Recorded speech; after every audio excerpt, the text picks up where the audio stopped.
que en algún tipo de incidentes se le acreditan a la Policía Federal y a su vez ellos a la estatal.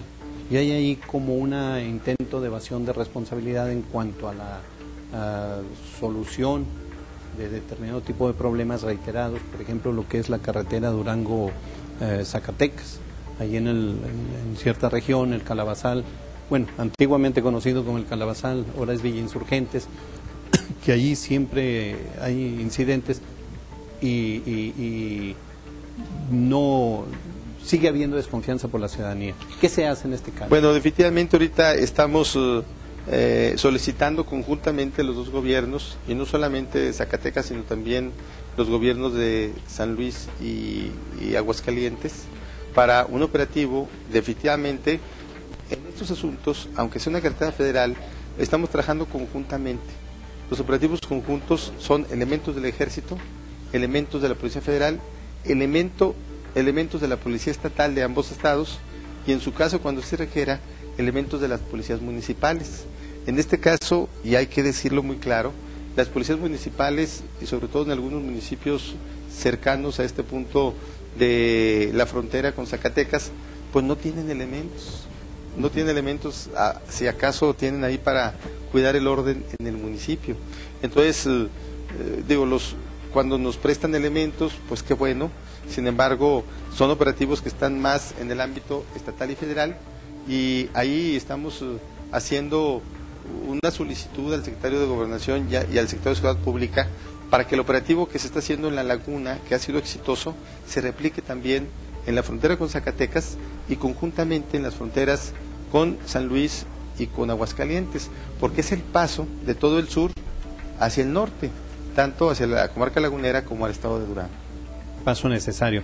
Señor gobernador, por razones de tiempo, sobre la cuestión del frijol, los campesinos viviendo en su mayoría una situación de crisis por la ausencia de pago de un frijol que ya tiene medio año que se entregó. Sí. ¿Qué se está haciendo en ese sentido? ¿Qué se va a hacer? Sí, como no, Carlos.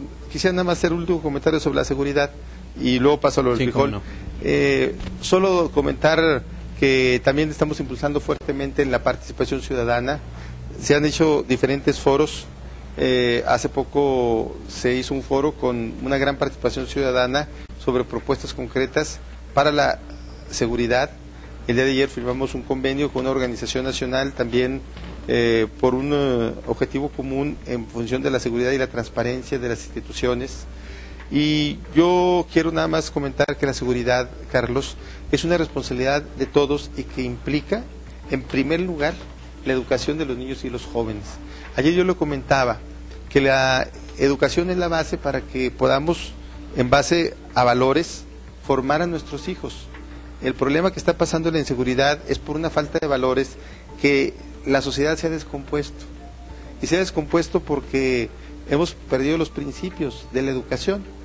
Y los responsables primeros de la educación de los niños son los padres. Y enseguida los maestros.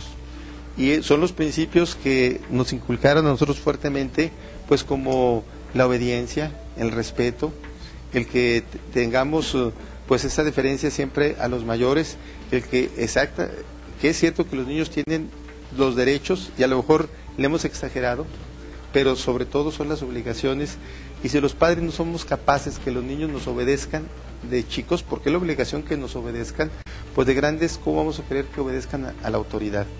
Y también es muy importante la colaboración de los maestros. Hace poco por ahí un artículo decía cómo hace falta aquellos maestros que pues quebraban la regla, aquel metro de madera en una banca por poner orden. Y ninguno de los que nos tocó esas etapas, ¿cuántas Carlos, reglas le quebraron? Pues sí, fueron varias. Y recordarás, teníamos una directora que nos agarraba las patillas y cuidado con que alguien hiciera algo, porque ya sabíamos a lo que nos ateníamos. Y el artículo decía, nadie se ha traumado, o no conozco a nadie que se haya traumado por esa exigencia y esa disciplina de un reglazo.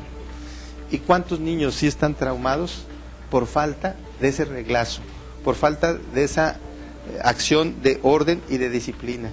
Y es como en todo, cuando hay disciplina, cuando hay orden, cuando hay respeto, cuando hay obediencia, pues se crea una sociedad que con esos valores, que va a haber respeto entre los diferentes ámbitos de la sociedad.